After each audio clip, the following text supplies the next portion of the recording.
Les déterminants de la santé et du bien-être social. Du point de vue de la santé publique, on considère que la santé et le bien-être social sont influencés par de nombreux éléments, appelés déterminants.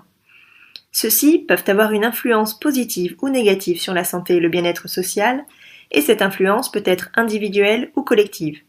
De plus, les déterminants sont interdépendants, c'est-à-dire que les effets de l'exposition à un déterminant peuvent être atténués ou accentués par l'exposition à un autre déterminant. Classiquement, on regroupe les déterminants en 5 catégories. Les déterminants biologiques sont des éléments comme l'âge, le sexe, l'histoire personnelle ou le patrimoine génétique, propres à chaque individu.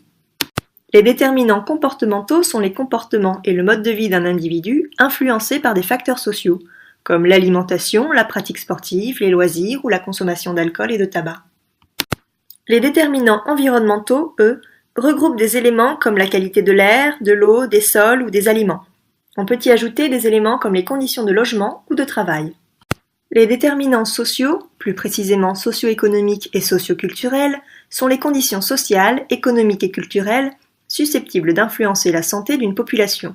On pourra retenir des éléments comme le revenu des ménages, la protection sociale ou les pratiques culturelles. Enfin, une dernière catégorie regroupe les déterminants liés au système de santé, tels que l'accès aux soins ou la qualité des soins.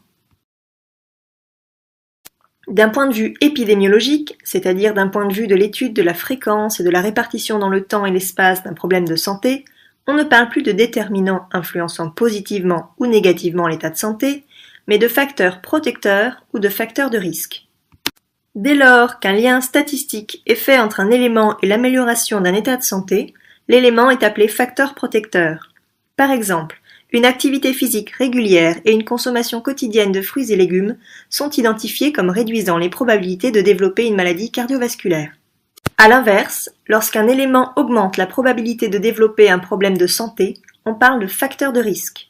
La consommation de tabac est un facteur de risque identifié dans la survenue du cancer du poumon, de même qu'un rapport sexuel non protégé est un facteur de risque de contraction d'une maladie ou d'une infection sexuellement transmissible.